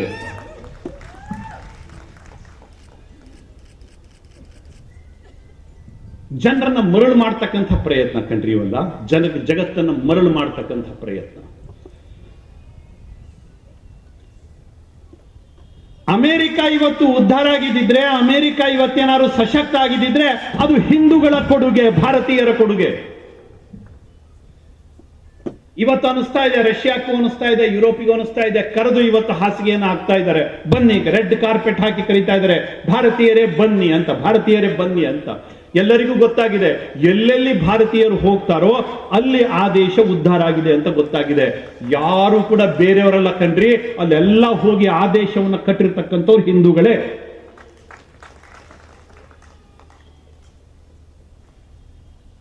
ನಮ್ಮ ಹಿಂದೂ ಡಾಕ್ಟರ್ಗಳು ಹೋದ್ರು, ಹಿಂದೂ ಟೆಕ್ನಿಷಿಯನ್ಸ್ ಹೋದ್ರು, ನಮ್ಮ ಹಿಂದೂ ಅಕಾಡೆಮಿಷಿಯನ್ಸ್ ಹೋದ್ರು, ಅವರೇನೇ ಆ ದೇಶವನ್ನ ಕಟ್ಟಿದ್ರು. ಅಲ್ಲಿ ಹೋಗಿ ಆ ದೇಶಕ್ಕೆ ಮುರ್ದಾಬಾದ್ ಅಂತ ಹೇಳಿಲ್ಲ, ಆ ದೇಶವನ್ನ ಕಟ್ಟಿದ್ರು. ಅವರು ವಾಸಿಸ್ತಾ ಇರತಕ್ಕಂತಹ ನೆಲವನ್ನೇ ತಾಯಿ ಅಂತ ಗೌರವ ಕೊಟ್ಟರು. ಯಾಕೆ? ನಾವು ಭಾರತ ಮಾತ್ರ ನನ್ನ ತಾಯಿ ಅಂತ ನಾವು ಹೇಳ್ಕೊಟ್ಟಿಲ್ಲ. ಮಾತಾ ಭೂಮಿ ಪುತ್ರೋಹಂ ಪೃಥಿವ್ಯಾಹ. ಈ ಮಣ್ಣು ನನ್ನ ತಾಯಿ, ನಾನು ಈ ತಾಯಿಯ ಮಗು, ಆ ಮಹಾತಾಯಿಯ ಮಗು ನಾನು. ಈ ಮಣ್ಣಿನ ಬಗ್ಗೆ ನಾವು ಹೇಳಿದ್ವಿ. ಅದು ಅಮೆರಿಕಾದಲ್ಲಿ ನಿಂತ ಹೇಳಿ, ಯುರೋಪ್ದಲ್ಲಿ ನಿಂತ ಹೇಳಿ, ಭಾರತದಲ್ಲಿ ನಿಂತ ಹೇಳಿ, ಭಾರತ ಮಾತ್ರ ನನ್ನ ನೆಲ ಅಂತ ನಾವು ಎಲ್ಲೂ ಕೂಡ ಹೇಳಿಲ್ಲ. ಯಾಕೆ? ಹಿಂದುತ್ವ ನಮಗದನ್ನ ಹೇಳಿಕೊಟ್ಟಿದೆ. ನಾವು ಎಲ್ಲೋ ಒಂದು ಪೂಜಾ ಸಂಪ್ರದಾಯಕ್ಕೆ ಬದ್ಧರಾಗಿರ್ತಕ್ಕಂಥವ್ರಲ್ಲ. ಚಾರ್ವಾಕನನ್ನು ಗೌರವಿಸಿದ್ದೀವಿ, ಎಲ್ಲರನ್ನೂ ಕೂಡ ಗೌರವಿಸಿದ್ವಿ. ಇತ್ತೀಚೆಗೆ ಬ್ರಾಹ್ಮಣವಾದ ಮತ್ತು ಮನುವಾದದ ಬಗ್ಗೆ ಭಾರಿ ದೊಡ್ಡ ಚರ್ಚೆ ನಡೆದಿದೆ, ಟಿವಿಯಲ್ಲಿ, ಅಲ್ಲಿ ಇಲ್ಲಿ ಎಲ್ಲಾ ಕಡೆಗಳಲ್ಲಿ.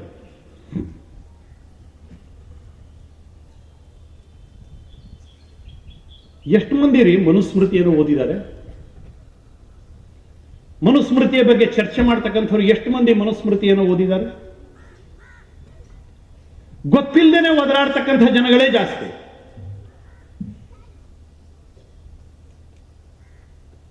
ನಮ್ಮ ದೇಶದ ಋಷಿ ಪರಂಪರೆ ಏನಿದೆ ಅದು ವಸಿಷ್ಠರಾದಿಯಾಗಿ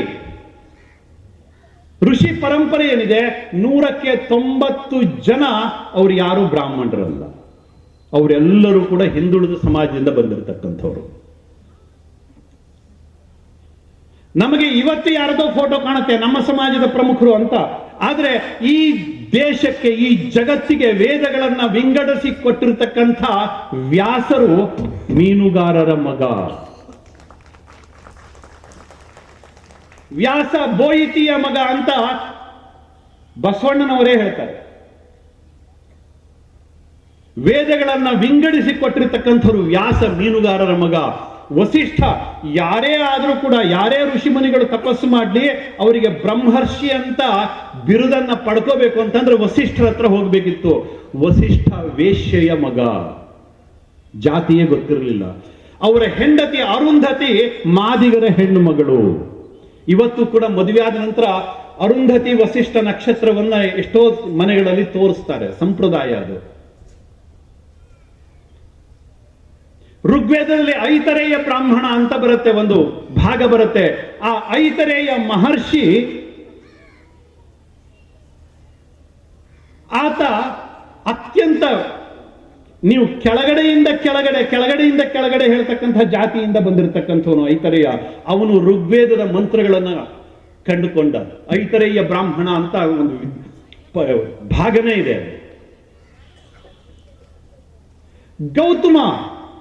ಗೌತಮ ಮಹರ್ಷಿ ಆತ ಕುಂಬಾರರ ಮಗ. ಋಷ್ಯಶೃಂಗ ಮಹರ್ಷಿ ಆತ ಜಿಂಕೆಯನ್ನು ಬೇಟೆಯಾಡ್ತಕ್ಕಂಥ, ಜಿಂಕೆಯನ್ನು ಹಿಡಿತಾ ಇರ್ತಕ್ಕಂಥವರ ಪರಂಪರೆಯಲ್ಲಿ ಹುಟ್ಟಿರ್ತಕ್ಕಂಥವನು. ಸತ್ಯಕಾಮ ಜಾಬಾಲ ಅತ್ಯಂತ ದೊಡ್ಡ ಮಂತ್ರದೃಷ್ಟಾರ. ಅವರಿಗೆ ಅಪ್ಪ ಯಾರು ಅಂತಾನೆ ಗೊತ್ತಿರಲಿಲ್ಲ. ಇವತ್ತು ಕೂಡ ತುಂಬಾ ಜನ ಕೇಳ್ತಾರೆ. ಸತ್ಯಕಾಮ ಜಾಬಾಲನ ಬಗ್ಗೆ ಒಂದು ತುಂಬಾ ಚಿಕ್ಕದಾಗಿರ್ತಕ್ಕಂಥ ಒಂದು ಕಥೆ ಇದೆ. ಆತ ಸುಮ್ಮನೆ ಹೋಗ್ತಾನೆ, ದಾರಿ ಮೇಲೆ ಒಂದು ಗುರುಕುಲ ಕಾಣುತ್ತೆ, ಅಲ್ಲಿ ಹೋಗಿ ಕುತ್ಕೊಂತಾನೆ. ಅವನಿಗೆ ಖುಷಿ ಆಗತ್ತೆ. ಅಲ್ಲಿನ ವೇದ ಘೋಷಗಳು, ಅಲ್ಲಿನ ಕಲಿಕೆ ತನಗೆ ಓದಬೇಕು ಅಂತ ಅನ್ಸತ್ತೆ. ಗುರುಗಳ ಹತ್ರ ಹೋಗ್ತಾನೆ, ತಾನಿಲ್ಲಿ ಕಲಿಬೋದಾ ಅಂತ. ಆಗ ಗುರುಗಳು ಕೇಳ್ತಾರೆ, ನಿಂದು ಯಾವ್ದಪ್ಪ ಗೋತ್ರ ಅಂತ. ಅವನಿಗೆ ಗೋತ್ರ ಗೊತ್ತಿರುವುದಿಲ್ಲ. ಅವನು ಸೀದಾ ಅಮ್ಮನ ಹತ್ರ ಬರ್ತಾನೆ. ಅಮ್ಮ, ಈ ತರ ಗುರುಗಳು ಹೇಳಿದ್ದಾರೆ, ನನ್ನ ಗೋತ್ರ ಯಾವುದು, ನಾನು ಕಲಿಬೇಕು ಅಲ್ಲಿ ಅಂತ. ತಾಯಿ ತುಂಬಾ ಪ್ರಾಮಾಣಿಕವಾಗಿ ಹೇಳ್ತಾಳೆ, ಮಗನೇ, ನಿನ್ನ ಅಪ್ಪ ಯಾರು ಅಂತ ನನಗೂ ಗೊತ್ತಿಲ್ಲ. ಹೋಗು ಗುರುಗಳ ಹತ್ರ ಇದನ್ನೇ ಹೇಳು ನೀನು ಅಂತ. ನಾನು ಮನೆಯಲ್ಲಿ ಬೇರೆ ಮನೆಯಲ್ಲಿ ಕೆಲಸ ಮಾಡಬೇಕಾದ್ರೆ ನೀನು ಹುಟ್ಟಿದ್ಯಾ, ನಿನ್ನ ಅಪ್ಪ ಯಾರು ಅಂತ ನನಗೂ ಗೊತ್ತಿಲ್ಲ, ಹೋಗು ಗುರುಗಳ ಹತ್ರ ಹೇಳ್ಕೊ ಅಂತ. ಅವನು ಹೋಗಿ ಆ ಹುಡುಗ ಗುರುಗಳ ಹತ್ರ ಅದನ್ನೇ ಹೇಳ್ತಾನೆ. ಆ ಗುರುಗಳಿಗೆ ಇಷ್ಟು ಸಂತೋಷ ಆಗತ್ತೆ. ತಾಯಿಯ ಹೆಸರೇ ನಿನ್ನ ಗೋತ್ರ, ಮತ್ ಯಾವುದು ನಿನ್ನ ಗೋತ್ರ ಅಲ್ಲ, ನಿನ್ನದು ಜಾಬಾಲ ಗೋತ್ರ ಅಂತ ಕರೀತಾರೆ. ಆತ ಒಬ್ಬ ದೊಡ್ಡ ಮಹರ್ಷಿ ಆಗ್ತಾನೆ. ಸತ್ಯಕಾಮ ಜಾಬಾಲ ಮಹಾನ್ ತಪಸ್ವಿ. ಅವನಿಗೆ ಹುಟ್ಟೆ ಗೊತ್ತಿಲ್ಲ. ಜಾತಿಯಿಂದ ನಮ್ಮಲ್ಲಿ ಯಾರನ್ನು ಗುರುತಿಸಲಿಲ್ಲ ಕಣ್ರಿ, ಅವರ ಯೋಗ್ಯತೆಯಿಂದ ಗುರುತಿಸಿದೀವಿ ನಾವು, ಅವರ ಯೋಗ್ಯತೆಯಿಂದ ಗುರುತಿಸಿದೀವಿ. ಇದಕ್ಕೂ ಹೊರತಾಗಿ ಜಾತಿಯ ಕನ್ನಡಕ ಹಾಕೊಂಡು ನೋಡ್ತಕ್ಕಂಥ ರೋಗಿಗಳಿದ್ರೆ ಅದು ಭಗವಂತನ ಶಾಪ ಅಂತಾನೆ ನಾವು ಹೇಳಬೇಕಾಗತ್ತೆ, ಮತ್ತೇನಿಲ್ಲ.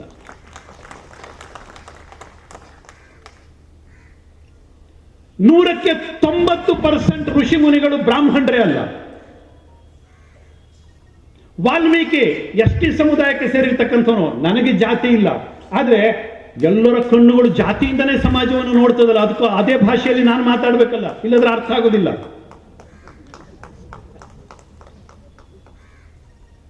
ಮಹರ್ಷಿ ವಾಲ್ಮೀಕಿ ಆತ ಬ್ರಾಹ್ಮಣ ಅಲ್ಲ.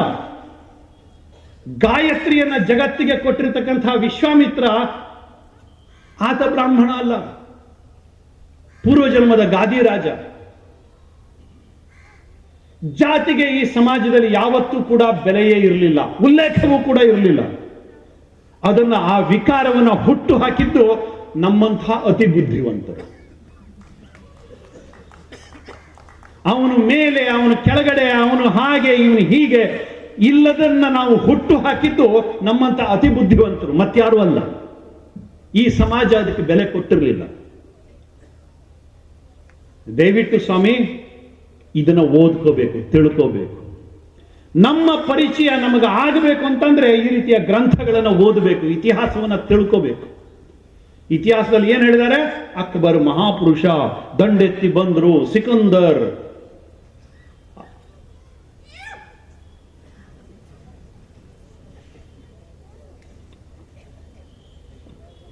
ಹಿಂದೂ ಸಮಾವೇಶದ ಈ ಒಂದು ಪರ್ವ ಕಾಲದಲ್ಲಿ ಸ್ವಾಮಿ ನಮ್ಮ ಜೀವನದಲ್ಲಿ ಒಂದು ಸಂಕಲ್ಪ ಮಾಡೋಣಂತೆ. ನಮ್ಮ ಸಣ್ಣ ಸಣ್ಣ ಸಂಪ್ರದಾಯಗಳು ಇದೆಲ್ಲ ಇದ್ದೇ ಇರುತ್ತೆ, ಆದರೆ ಸಮಾಜದ ಕರೆ ಬಂದಾಗ ಮಾತ್ರ ಅದನ್ನೆಲ್ಲ ಬದಿಗಿಟ್ಟು ನಾನೊಬ್ಬ ಹಿಂದೂ ಅಂತ ಮುಂದ್ಗಡೆ ಹೋಗ್ತೇನೆ. ಮನೆಯಲ್ಲಿ ನನ್ನ ಜಾತಿ ಯಾವುದೇ ಇರಲಿ, ಆದ್ರೆ ಮನೆಯಿಂದ ಹೊರಗಡೆ ಹೋಗ್ಬೇಕಾದ್ರೆ ನಾನೊಬ್ಬ ಹಿಂದೂ ಅಷ್ಟೇ, ಮತ್ತೇನು ಗೊತ್ತಿಲ್ಲ ನನಗೆ. ಸಮಾಜದ ಅವಶ್ಯಕತೆ ಬಂದಾಗ ನಾನೊಬ್ಬ ಹಿಂದುವಾಗಿ ಎದ್ದು ನಿಲ್ತೇನೆ. ಈ ಒಂದು ಸಂಕಲ್ಪ ನಮ್ಮ ಸಮಾಜದಲ್ಲಿ ಆಗಬೇಕು. ಆಗ ನೋಡಿ, ಈ ಸಮಾಜವನ್ನು ಹಿಡಿದು ನಿಲ್ಲಿಸ್ಲಿಕ್ಕೆ ಮತ್ತೆ ಯಾರ ಹತ್ರ ಆಗೋದಿಲ್ಲ, ಯಾರ ಹತ್ರ ಆಗೋದಿಲ್ಲ. ಜಗತ್ತತ್ರ ಸಾಧ್ಯವೇ ಇಲ್ಲ. ಜಗತ್ತು ಸೋಲನ್ನು ಒಪ್ಕೊಂಡ್ಬಿಡ್ತಾ ಇದೆ. ಇಲ್ಲಿ ನಮಗೆ ನಮ್ಮವರೇ ವಿರೋಧಿಗಳು ಬಿಟ್ರೆ ಜಗತ್ತಿನಲ್ಲಿ ನಮ್ಮನ್ನ ಹಿಡಿದು ನಿಲ್ಲಿಸ್ತಕ್ಕಂಥ ತಾಕತ್ತು ಮತ್ತೆ ಯಾರಿಗೂ ಕೂಡ ಇಲ್ಲ, ಯಾರಿಗೂ ಕೂಡ ಇಲ್ಲ. ಇವತ್ತು ದೀಪಾವಳಿಯನ್ನ ಜಗತ್ತಿನ ಬಹುತೇಕ ಸಂಸತ್ತುಗಳಲ್ಲಿ ಆಚರಣೆ ಮಾಡ್ತಾರೆ. ಗಣಪತಿ ಉತ್ಸವ ಕೇವಲ ನಾವು ಮಾಡೋದಿಲ್ಲ ಕಣ್ರಿ, ಆಫ್ರಿಕನ್ನರ ಆ ಉತ್ಸಾಹವನ್ನ ನೋಡಿದ್ರೆ ಗಣಪತಿ ಉತ್ಸವ ಮಾಡಲಿಕ್ಕೆ ನಮಗೆ ನಾವು ನಿಜಕ್ಕೂ ಹಿಂದೂಸ್ತಾನದಲ್ಲಿದ್ದೀವೋ ಅಂತ ಹೇಗೋ ಅಂತ ಅನ್ಸ್ಬಿಡುತ್ತೆ. ಅಷ್ಟೊಂದು ದೊಡ್ಡ ಪ್ರಮಾಣದಲ್ಲಿ ಗಣಪತಿ ಉತ್ಸವವನ್ನು ಆಫ್ರಿಕಾದಲ್ಲಿ ಮಾಡ್ಲಿಕ್ಕೆ ಶುರು ಮಾಡಿದ್ದಾರೆ. ಶ್ರೀಕೃಷ್ಣರ ರಥವನ್ನ ನಾವು ಇವತ್ತು ಎಲ್ಲೋ ಒಂದ್ ಕಡೆ ದೇವಸ್ಥಾನ ಇದ್ದಲ್ಲಿ ಮಾತ್ರ ರಥೋತ್ಸವ ಅಂತ ಮಾಡ್ತೀವಿ. ವರ್ಷ ಪೂರ್ತಿ ರಷ್ಯಾದಲ್ಲಿ ಶ್ರೀಕೃಷ್ಣನ ರಥೋತ್ಸವ ನಡೆಯುತ್ತೆ. ಯುರೋಪದಲ್ಲಿ ಸ್ಕ್ಯಾಂಡಿನೇವಿಯನ್ ಕಂಟ್ರೀಸ್ಗಳಲ್ಲಿ ನಡೆಯುತ್ತೆ. ವರ್ಷ ಪೂರ್ತಿ ಕೃಷ್ಣನ ರಥೋತ್ಸವ ನಡೆಯುತ್ತೆ.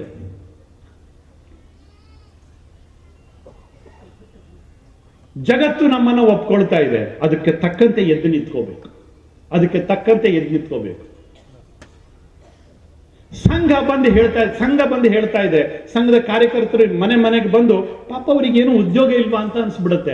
ಎಷ್ಟೋ ಸರಿ ಮನೆಗೆ ಬರ್ತಾರೆ, ಒಂದು ಪಾಂಪ್ಲೆಟ್ ಕೊಡ್ತಾರೆ, ನಾವೆಲ್ಲ ಹಿಂದೂ ಸಮಾಜ ಅಂತ ಹೇಳ್ತಾರೆ. ಎಷ್ಟೋ ಸರಿ ಅತಿ ಬುದ್ಧಿವಂತರಿಗೆ ಅನ್ಸ್ಬಿಡುತ್ತೆ ಇವರಿಗೆ ಬೇರೆ ಕೆಲಸ ಇಲ್ವಾ ಅಂತ. ಅಂಥವರೇ ದೇಶ ಕಟ್ಟಿರೋದು, ಅವರೇ ದೇಶ ಕಟ್ಟಿರೋದು. ಯಾರು ಕೇಳಲಿ ಬಿಡ್ಲಿ, ಕಳೆದ 100 ವರ್ಷಗಳಿಂದ ಮನೆ ಮನೆಗಳಿಗೆ ಹೋಗಿ ಹೇಳ್ತಾ ಬಂದಿದ್ದಾರಲ್ಲ, ನೀನ್ ಹಿಂದೂ, ನೀ ಹಿಂದೂ, ನೀ ಹಿಂದೂ, ಹಿಂದೂ ಸಮಾಜದ ಕಾರ್ಯಕ್ರಮ ಅಲ್ಲಿ ಬನ್ನಿ ಇಲ್ಲಿ ಬನ್ನಿ ಅಂತ ಕರ್ಕೊಂಡ್ಬಂದಿಯಾರಲ್ಲ, ಅವ್ರಿಗೆ ಯಾವ ಅಪೇಕ್ಷೆಯೂ ಇರಲಿಲ್ಲ. ಅವರು ಈ ಸಮಾಜವನ್ನ ಕಟ್ಟಿದ್ದಾರೆ. ಸಮಾಜವನ್ನ ಇವತ್ತು ಈ ಸ್ಥಿತಿಯಲ್ಲಿ ವಿಶ್ವಾಸದಲ್ಲಿ 4 ಜನ ಸೇರಿ ನಾವು ನಮ್ಮ ಬಗ್ಗೆ ಮಾತಾಡ್ತೀವಿ, ಹೆಮ್ಮೆಯಿಂದ ನಾವು ಇವತ್ತು ಹಿಂದುತ್ವದ ಬಗ್ಗೆ ಜಯಘೋಷ ಹಾಕ್ತೀವಿ. ಇದಕ್ಕೆ ಕಾರಣ ಆ ಅದೃಶ್ಯ ಶಕ್ತಿಗಳು ನಿಮ್ಮ ಮನೆ ಮನೆಗೆ ಬಂದು ಯಾರು ನಿಮ್ಮನ್ನು ತಿಳಿದು ಹೇಳಿದ್ರಲ್ಲ, ಅವ್ರು ಯಾರು ದೊಡ್ಡ ಲೀಡರ್ಗಳಲ್ಲ, ಯಾರಿಗೂ ದೊಡ್ಡ ದೊಡ್ಡ ಪತಾಕೆಗಳಿಲ್ಲ. ಆದ್ರೆ ಅವರೇನೇ ಈ ಸಮಾಜದಲ್ಲಿ ಬದಲಾವಣೆಯನ್ನು ತಂದರು. ಸಂಘದ 100 ವರ್ಷದ ಈ ಒಂದು ಪರ್ವಕಾಲದಲ್ಲಿ ನಮ್ಮ ಸಮಾಜದ ಹಿಂದಿನ ಇತಿಹಾಸ, ಇವತ್ತಿನ ನಮ್ಮ ಸ್ಥಿತಿ, ಮುಂದಿನ ನಾವು ದಾಪುಗಾಲಿಡಬೇಕಾದಂತಹ ಒಂದು ದಿಕ್ಕು, ಇದನ್ನ ಯೋಚನೆ ಮಾಡೋದು ಒಳ್ಳೆಯದು. ಕಳೆದ 1000 ವರ್ಷದ ಹಿಂದಿನ ಭವಿಷ್ಯ ನಮ್ಮದು ಆಗ್ಬೇಕು, ಆ ಒಂದು ವೈಭವ ನಮಗೆ ಸಿಗಬೇಕು. ಚೈನಾದಲ್ಲಿ ಶಾವಲಿನ್ ಟೆಂಪಲ್ ಅಂತ ಇದೆ. ಕೇರಳದಿಂದ ಬೋಧಿವರ್ಮ ಹೋದ, ಅಲ್ಲಿ ಆಯುರ್ವೇದವನ್ನು ಹೇಳಿಕೊಟ್ಟ, ಯುದ್ಧ ಕಲೆಯನ್ನು ಕಲಿಸಿಕೊಟ್ಟ. ಅವನ ಹೆಸರಿನಲ್ಲಿ ಅಲ್ಲೊಂದು ಟೆಂಪಲ್ ಕಟ್ತಾರೆ. ಇವತ್ತು ಜಗತ್ತಿನ ತುಂಬಾ ದೊಡ್ಡ ಆಕರ್ಷಣೀಯ ಕೇಂದ್ರ ಶಾವಲಿನ್ ಟೆಂಪಲ್. ಚೈನಾದಲ್ಲಿ ನಾಗರಿಕತೆಯನ್ನು ಹೇಳಿಕೊಟ್ಟಿದ್ದು ಭಾರತ. ಸರ್ಕಾರ ಹೇಗೆ ಬೇಕಾದ್ರೂ ಇರಲಿ, ರಾಜಕಾರಣಕ್ಕೋಸ್ಕರ ಏನ್ ಬೇಕಾದ್ರೂ ಕೆಲವು ಮಂದಿ ಮಾಡ್ತಾರೆ. ಆದ್ರೆ ಚೈನಾದ ಜನ ಭಾರತದವರನ್ನ ಕೊಡೋ ಗೌರವ ನೋಡಿದ್ರೆ ನಿಜಕ್ಕೂ ಕೂಡ ನಾವು ಯಾರೇ ಬೇಕಾದ್ರೂ ಹೋಗ್ಲಿ, ಸಾಮಾನ್ಯ ಜನ, ನೀವು ಹಳ್ಳಿಗಳಿಗೆ ಹೋಗಿ, ನಗರಗಳಿಗೆ ಹೋಗ್ಬೇಡ್ರಿ, ಸೋ ಕಾಲ್ಡ್ ಎಜುಕೇಟೆಡ್ ಜನ ಅವರು ಕೆಲವೊಂದ್ಸರಿ ಮನುಷ್ಯರ ತರ ಇರ್ತಾರೆ ಅಷ್ಟೇನೆ. ಸೋ ಕಾಲ್ಡ್ ಎಜುಕೇಟೆಡ್ ಜನ ಮನುಷ್ಯರ ತರ ಅವರು ಡ್ರೆಸ್ ಹಾಕೊಂಡಿರ್ತಾರೆ ಅಷ್ಟೇನೆ.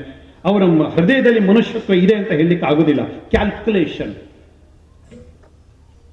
ದುಡ್ಡಿಗೋಸ್ಕರವೇ ಅವರು ಬದುಕಾಗ್ಬಿಟ್ಟಿದೆ, ಮತ್ತೇನಿಲ್ಲ.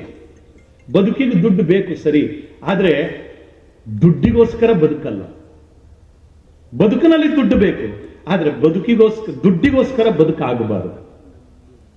ಇವತ್ತು ಬಹುತೇಕ ನಮ್ಮೆಲ್ಲರ ದೊಡ್ಡ ಮಹತ್ವಾಕಾಂಕ್ಷೆ ಏನು ಅಂತಂದ್ರೆ ದುಡ್ಡಿಗೋಸ್ಕರನೇ ಬದುಕು. ಇವತ್ತು 1 ಲಕ್ಷ ಸಂಪಾದನೆ ಮಾಡಿದೆ, ನಾಳೆ 2 ಲಕ್ಷ ಸಂಪಾದನೆ ಮಾಡಬೇಕು, 5 ಲಕ್ಷ ಸಂಪಾದನೆ ಮಾಡಬೇಕು, 10 ಲಕ್ಷ ಸಂಪಾದನೆ ಮಾಡಬೇಕು, ಕೋಟಿ 100 ಕೋಟಿ ನಮಗೆ ಬೇಕೋ ಬೇಡ ಗೊತ್ತಿಲ್ಲ, ನಮ್ಮ ಬ್ಯಾಂಕ್ ಬ್ಯಾಲೆನ್ಸ್ ಜಾಸ್ತಿ ಆಗ್ತಾ ಹೋಗಬೇಕು. ಅದಕ್ಕೋಸ್ಕರ ದೊಡ್ಡ ದೊಡ್ಡ ಕನಸು ಕಾಣ್ತೀವಿ. ಮೊದಲು ದುಡ್ಡಿಗೋಸ್ಕರ ಬದುಕ್ತೀವಿ, ನಾಳೆ ಬದುಕಿನಲ್ಲೂ ದುಡ್ಡೇನೆ ಕೇಂದ್ರ ಆಗ್ಬಿಡುತ್ತೆ, ಮತ್ತೇನು ಇರುವುದೇ ಇಲ್ಲ. ನಮ್ಮ ಹೆಂಡತಿ, ಮಕ್ಕಳು, ನಮ್ಮ ಸಂಬಂಧ, ನಮ್ಮ ಸಮಾಜ ಎಲ್ಲದೂ ಸೆಕೆಂಡ್ರಿ. ದಯವಿಟ್ಟು ಬದುಕಿನ ಬಗ್ಗೆ ಯೋಚನೆ ಮಾಡಬಹುದಾ? ಬದುಕಿನ ಬಗ್ಗೆ ಯೋಚನೆ ಮಾಡಬಹುದಾ? ಬದುಕಿನ ಮೌಲ್ಯ ಏನು ಅಂತ. ಸುಮ್ಮನೆ ನಾನೊಂದು ಚರ್ಚೆ ಮಾಡ್ತಾ ಇದ್ದೆ, ನಿನ್ನೆ ಅಲ್ಲ ಮೊನ್ನೆ, ನಮ್ಮ ಎಲ್ಲ ವಿಜ್ಞಾನಿಗಳು ಸೇರಿದ್ರು. ಇವತ್ತು ನಾವು ಯಾವುದೇ ಮರವನ್ನು ನೋಡಿದಾಗ ಅದ್ರ ಬೆಲೆ ಎಷ್ಟು ಅಂತ ಕೇಳ್ತೀವಿ. ಬೆಲೆ ಎಷ್ಟು ಅಂತ ನಾವು ಲೆಕ್ಕ ಮಾಡ್ತೀವಿ. ಎಷ್ಟು ಕ್ಯೂಬಿಕ್ ಫೀಟ್ ಸಿಗತ್ತೆ ಮರ ಇದೆ, ಆ ಮರ ಸಾಫ್ಟ್ ವುಡ್, ಹಾರ್ಡ್ ವುಡ್, ಫರ್ನಿಚರಿಗೆ ಬರುತ್ತೋ ಅಥವಾ ಮತ್ತೇನಕ್ಕೆ ಬರುತ್ತೋ, ಇದನ್ನು ನೋಡಿ ಸ್ಕ್ವೇರ್ ಫೀಟ್ ಲೆಕ್ಕದಲ್ಲಿ ಒಂದು ಮರಕ್ಕೆ ಬೆಲೆಯನ್ನು ಕಟ್ತೀವಿ ನಾವು. ಇದೇ ಗೊತ್ತು ಒಂದು ಮರದ ಬೆಲೆ ಎಷ್ಟು ಅಂತ, ಇಷ್ಟೇ ಗೊತ್ತು. ಎರಡನೇ ಹಂತದಲ್ಲಿ ಇವತ್ತು ಲೆಕ್ಕಾಚಾರ ಶುರುವಾಗಿದೆ. ಕಾರ್ಬನ್ ಸಿಂಕಿಂಗ್ ಕೆಪಾಸಿಟಿ ಎಷ್ಟು ಆ ಮರದ್ದು, ಇದ್ರ ಬಗ್ಗೆ ಇವತ್ತು ವ್ಯಾಲ್ಯೂಯೇಷನ್ ಶುರುವಾಗಿದೆ. ಕಾರ್ಬನ್ ಡೈಆಕ್ಸೈಡ್, ಮೊನಾಕ್ಸೈಡ್ ಇದನ್ನೆಲ್ಲ ಹೀರ್ಕೊಳ್ಳುತ್ತೆ. ಕಾರ್ಬನ್ ಡೈಆಕ್ಸೈಡ್ ಅನ್ನು ಆ ಮರ ಹೀರ್ಕೊಳ್ಳುತ್ತೆ, ಆಮ್ಲಜನಕವನ್ನು ಕೊಡುತ್ತೆ. ಅದರದ್ದು ವ್ಯಾಲ್ಯೂ ಎಷ್ಟು ಅದು ಶುರುವಾಗಿದೆ. ನಾನಿನ್ನೆ ನಮ್ಮ ಬೇರೆ ಬೇರೆ ದೇಶದ ವಿಜ್ಞಾನಿಗಳ ಜೊತೆಗೆ ಚರ್ಚೆ ಮಾಡ್ತಾ ಇದ್ದಾಗ ಹೇಳಿದೆ, ಎಲ್ಲ ಮರಗಳಲ್ಲಿ ಕೂಡ ಎಲೆಕ್ಟ್ರಾನ್ಸ್ ಜಾಸ್ತಿ ಇರ್ತವೆ. ಇದೊಂದು ಅತ್ಯಂತ ಡೀಪ್ ಸೈನ್ಸ್. ಎಲ್ಲ ಎಲೆಗಳಲ್ಲಿ, ಎಲ್ಲ ಮರಗಳ ತೊಗಟೆ, ಬೇರು, ಏನ್ ಬೇಕಾದ್ರೂ ತಗೊಳ್ಳಿ, ಮರಗಳಲ್ಲಿ ಎಲೆಕ್ಟ್ರಾನ್ಸ್ ಜಾಸ್ತಿ ಇರ್ತವೆ. ಅದಕ್ಕೋಸ್ಕರ ನಮ್ಗೆ ಹೇಳ್ತಾರೆ ಡಾಕ್ಟರ್ಗಳು, ಏನಾದ್ರು ಹೆಚ್ಚು ಕಡಿಮೆ ಆದ್ರೆ ಬೇಳೆಕಾಳು ತಿನ್ನಿ, ನೆನೆಸಿದ ತರಕಾರಿ ತಿನ್ನಿ, ಸೊಪ್ಪು ತಿನ್ನಿ, ಯಾಕೆ ಆಂಟಿಆಕ್ಸಿಡೆಂಟ್ ಜಾಸ್ತಿ ಇರ್ತವೆ ಅಂತ. ಆ ಎಲೆಗಳಲ್ಲಿ ಜಾಸ್ತಿ ಇರ್ತವೆ. ಅದರಲ್ಲಿ ಎಷ್ಟು ಎಲೆಕ್ಟ್ರಾನ್ಸ್ ಇದೆ ಯಾರಿಗೂ ಅರ್ಥ ಆಗುದಿಲ್ಲ. ನಾನು ಹೇಳಿದ್ರೆ ಬಹುತೇಕ ನಿಮಗೂ ಇದೊಂದು ರೀತಿ ಹುಚ್ಚು ರೀತಿಯ ಮಾತುಗಳು ಅಂತ ಅನಿಸ್ಬಿಡುತ್ತೆ. ಮುಂದಿನ ದಿವಸದ ನಮ್ಮ ನಿಸರ್ಗದ ವ್ಯಾಲ್ಯೂಯೇಷನ್, ನಮ್ಮ ಮರದ ವ್ಯಾಲ್ಯೂಯೇಷನ್, ನಮ್ಮ ಪರಿಸರದ ವ್ಯಾಲ್ಯೂಯೇಷನ್, ಇವತ್ತು ಬೆಂಗಳೂರಿಗೆ ಹೋಗ್ರಿ, ಮುಂಬೈಗೆ ಹೋಗ್ರಿ, ಡೆಲ್ಲಿಗೆ ಹೋಗ್ರಿ, ಗೊತ್ತಾಗತ್ತೆ. ಅಲ್ಲಿ ಆಕ್ಸಿಜನ್ ಚೇಂಬರ್ಗಳಿದಾವೆ. ನಿಮಗೆ ಆಕ್ಸಿಜನ್ ಬೇಕು ಅಂತಂದ್ರೆ ಅಲ್ಲಿ ಹೋಗಿ ಆಕ್ಸಿಜನ್ ತಗೊಂಡ್ಬರ್ಬೇಕು, ಜಾಸ್ತಿ ಆಕ್ಸಿಜನ್ ಅನ್ನು ತಗೊಂಡ್ಬರ್ಬೇಕು. ಅದಕ್ಕೋಸ್ಕರ ದುಡ್ಡು ಕೊಡ್ಬೇಕು ನೀವು, 1 ತಾಸಿಗೆ 2 ತಾಸಿಗೆ ಅಂತ. ಆಕ್ಸಿಜನ್ ಬೆಡ್ ಅಂತ ಸಿಗ್ತವೆ. ಪ್ರಾಣವಾಯುವಿಗೂ ಕೂಡ ಪರಿತಪಿಸ್ತಕ್ಕಂಥ ದಿನಗಳು ಮುಂದುಗಡೆ ದೂರ ಇಲ್ಲ, ಇದೇ ರೀತಿ ಮರಗಳನ್ನು ಕಡಿತಾ ಹೋದ್ರೆ. ಇದ್ರ ಜೊತೆಗೆ ನಾವು ಬದುಕನ್ನು ಬೆಳೆಸ್ಕೊಂಡು ಬಂದಿರತಕ್ಕಂಥ ಸಮಾಜ ಇದೇ ಹಿಂದುತ್ವ ಕಣ್ರಿ. ಶಾಲ್ ಹಾಕೊಂಡು ತಿರುಗೋದು, ಕುಂಕುಮ ಹಚ್ಕೊಳ್ಳೋದು, ದೊಡ್ಡ ಜಯಘೋಷ ಹಾಕೋದು, ಎಲ್ಲೋ ಎದುರುಗಡೆ ಹೋಗಿ ಅಡ್ಡ ಬೀಳೋದು ಸ್ವಾಮೀಜಿಗಳಿಗೆ, ಇದಷ್ಟು ಹಿಂದುತ್ವ ಅಲ್ಲ. ಬದಲಾಗಿ ನಾನು ಬದುಕಬೇಕು, ನನ್ನ ಜೊತೆ ಪರಿಸರವೂ ಬದುಕಬೇಕು, ನಾನು ಬದುಕಬೇಕು, ಜೊತೆಗೆ ನನ್ನ ಸಮುದಾಯವೂ ಬದುಕಬೇಕು, ನಾನು ಬದುಕಬೇಕು, ಜೊತೆಯಲ್ಲಿ ಸಮಸ್ತ ವಿಶ್ವವೂ ಬದುಕಬೇಕು. ಕಣ್ವಂತೋ ವಿಶ್ವಮಾರ್ಯಂ ವಸುದೈವ ಕುಟುಂಬಕಂ, ಈ ಪರಂಪರೆಯಿಂದ ಬಂದಿರತಕ್ಕಂಥವ್ರು ನಾವು. ಅದು ಹಿಂದುತ್ವ. ಈ ಒಂದು ಹೊಸ ಯೋಚನೆಯನ್ನ ಇಟ್ಕೊಂಡು ಮುಂದಿನ ದಿವಸಗಳಲ್ಲಿ ನಮ್ಮ ಸಮಾಜದ ಚಿಂತನೆಯನ್ನ ನಾವು ನಡೆಸುವಂಥವರಾಗಬೇಕು. ಸಂಘದ 100 ವರ್ಷದ ಈ ಒಂದು ಮೈಲಿಗಲ್ಲು ನಮ್ಮ ಸಮಾಜದಲ್ಲಿ ಆತ್ಮ ವಿಸ್ಮೃತಿಯನ್ನ ಹೊಸಕಿ ಹಾಕಿ ಆತ್ಮವಿಶ್ವಾಸವನ್ನು ಬಡದೆಬ್ಬಿಸ್ತಕ್ಕಂಥ ಒಂದು ಹೊಸ ಆಂದೋಲನವಾಗಿ ಏನು ನಡೆದಿದೆ, ಅದಕ್ಕೆ ನಾವುಗಳೆಲ್ಲರೂ ಕೂಡ ಕೇವಲ 1 ದಿವಸ ಅಷ್ಟೇ ಅಲ್ಲ, ಪ್ರತಿನಿತ್ಯವೂ ನಮ್ಮ ಸಹಯೋಗ ಅದರ ಜೊತೆಗೆ ಇರಬೇಕು ಅಂತಕ್ಕಂಥ ವಿನಂತಿಯನ್ನ ಸಂಘ ಇವತ್ತು ಮಾಡಿಕೊಳ್ತಾ ಇದೆ. ಸಂಘ ಭಾರಿ ಗಟ್ಟಿ ಆಗಬೇಕು, ಅದಕ್ಕೋಸ್ಕರ ಮಾಡಬೇಕು ಅಂತಲ್ಲ, ನಮಗೋಸ್ಕರ ಸಂಘ ಹೇಳ್ತಾ ಇದೆ, ನಮಗೋಸ್ಕರ ಸಂಘ ಹೇಳ್ತಾ ಇದೆ. ನಾವು ಗಟ್ಟಿ ಇದ್ರೇನೆ ನಮ್ಮ ಉಸಿರು ಗಟ್ಟಿ ಇರುತ್ತೆ. ಭಟ್ಕಳದ ಜನರಿಗೆ ಇದರ ಬಗ್ಗೆ ಸ್ಪಷ್ಟವಾಗಿ ನಾನು ಬೇರೆ ಮಾತುಗಳಲ್ಲಿ ಹೇಳಬೇಕಾಗಿಲ್ಲ. ಅದರ ಒಂದೊಂದು ಅಕ್ಷರದ ಅರಿವು ಇಲ್ಲಿದೆ. ನಾವು ಗಟ್ಟಿಯಾಗಿದ್ರೇನೆ, ನಾವು ಒಂದಾಗಿದ್ರೇನೆ ನಮ್ಮ ಬದುಕಿಗೆ ಇಲ್ಲಿ ಭರವಸೆ. ಅದಿಲ್ಲ ಅಂತಂದ್ರೆ ಏನಾಗತ್ತೆ? ಗೋವಿಂದೋ ಗೋವಿಂದಾನಿ ಗೋವಿಂದ ಅಲ್ವಾ? ನಾವು ಹೊಡೆದ್ರೆ ಏನಾಗತ್ತೆ? ಗೋವಿಂದೋ ಗೋವಿಂದಾನಿ ಗೋವಿಂದ. ಅದಾಗಬೇಕಾ? ಹಾಗಾದ್ರೆ ಒಂದಾಗಿ ಎದ್ದು ನಿಂತ್ಕೋಬೇಕು, ಒಂದಾಗಿ ನಿಂತ್ಕೋಬೇಕು. ಇಷ್ಟನ್ನ ಹೇಳ್ತಾ ನನಗೆ ಅವಕಾಶವನ್ನು ಕೊಟ್ಟಿರತಕ್ಕಂಥ ಎಲ್ಲ ಸಂಘಟಕರಿಗೆ, ಪರಮ ಪೂಜ್ಯ ಸ್ವಾಮೀಜಿಗಳಿಗೆ ಮತ್ತು ಎಲ್ಲ ಹಿರಿಯರಿಗೆ ನನ್ನ ಹೃತ್ಪೂರ್ವಕ ಅಭಿನಂದನೆಯನ್ನು ಸಲ್ಲಿಸಿ ನನ್ನ ಮಾತುಗಳನ್ನು ಮುಗಿಸ್ತೀನಿ. ಒಂದೇ ಒಂದೇ ಒಂದೇ. ಬೇರೆ ಬೇರೆ ಯಾವುದೋ ಕನಸನ್ನ ಅರ್ಥವನ್ನ ಹುಡುಕೊಂಡು ಬಂದಿರತಕ್ಕಂಥ ಜನರಿಗೆ ನಿರಾಸೆ ಆಗಿದೆ.